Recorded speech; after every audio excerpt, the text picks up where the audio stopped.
مولانا اقبال قریشی صاحب کے بیانات اور وظائف کے لیے وظائف الصالحین ٹی وی کو سبسکرائب کریں۔ ہم اس وقت جامعہ بنوریہ عالمیہ کے قبرستان میں موجود ہیں۔ حضرت مولانا شیخ القمر العالیہ جو ہمارے اکابر ہیں، بزرگ ہیں، حضرت مولانا یوسف بنوری رحمۃ اللہ علیہ کے شاگرد اور خاص، اور اس قبرستان میں ہم ان کی سرپرستی میں تشریف لائے۔ حضرت مفتی نعیم صاحب رحمۃ اللہ علیہ کی قبر مبارک ہے، یہ ان کے والد صاحب مولانا عبدالحلیم صاحب نبر اللہ مرقدہ کی قبر مبارک، ان کی والدہ کی قبر مبارک، اور یہ تبلیغی جماعت کے ساتھ کچھ افراد تشریف لائے تھے تو ان کو یہاں پہ شہید کیا، تو یہ ان کی قبول بھی ہے مراکش کے اور دیگر۔ یہ ان کے داماد ہیں مولانا مسعود بیگ صاحب کی قبر ہے۔ مفتی نعیم صاحب دامت رحمۃ اللہ علیہ ایک بہت عظیم شخصیت، ایک جماعت تھے، تحریک تھے، جن کی خدمات کبھی کوئی بھلا نہیں سکتا۔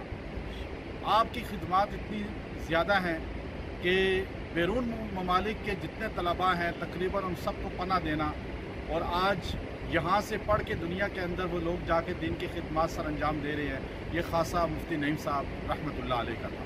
بڑی محبت کرتے تھے، شفقت فرماتے تھے، مجھے اپنے گھر کئی بار بلوایا، ٹھہرایا، اکرام کیا، محبت، اور ایسے محبت کرنے والے علماء بہت کم ہیں۔ حضرت مولانا حسن عثمان صاحب، ظفر احمد صاحب ہمارے ساتھ موجود ہیں۔ حضرت مولانا ظفر احمد صاحب مفتی نعیم صاحب کے ساتھ پڑھے ہیں، ان کے ساتھ رہے شروع سے، مولانا یوسف بنوری رحمۃ اللہ علیہ کے تلمیذ ہیں، اور یہ جو ان کی تعریف بیان فرماتے ہیں مفتی نعیم صاحب کی، جس طرح قربانیاں دی، اور ماشاءاللہ یہ خود بھی اللہ نے ان کو اخلاق کا پیکر بنایا اور بڑی محبت عطا فرمائی۔ ابھی مجھے فرما رہے تھے کہ یہ مولانا عتیق الرحمان صاحب، جو مفتی عتیق الرحمان صاحب کی قبر آپ دیکھ رہے ہیں، تو یہ بارش کی وجہ سے بیٹھ گئی، تو اس قبر کو دوبارہ جو ہے نئے سرے سے بنایا گیا، اندر سے بلاک رکھ کے، تو 2 سال کے بعد یہ قبر بیٹھی۔ 2 سال کے بعد مفتی عتیق الرحمان صاحب کی نعش مبارک کو، جسم مبارک کو باہر نکالا گیا، تو بالکل صحیح سالم تھا، ایسا ہی بالکل ایسا، اور کوئی جو ہے چہرہ، جسم کا کوئی عضو ایسا نہیں تھا، جو کفن بھی خراب نہیں ہوا تھا۔ یہ اللہ والے ہیں، یہ ہمارے دین کی خدمت کرنے والے ہیں، ہمارے علماء دیوبند ہیں، جن کی قربانیاں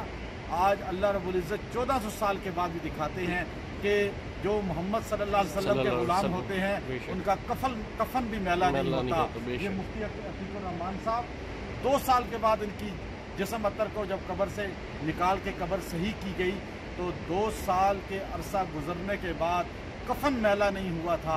ہم ایسی غلامی رسول کر کے جائیں کہ اللہ تعالی ہمیں قبر میں بھی ایسے ہی جو ہے سہولت عطا فرمائے، اعزاز عطا فرمائے کہ جو نبی کا غلام ہوتا ہے اس کا کفن میلا بھی نہیں ہوتا۔ وآخر دعوانا الحمدللہ۔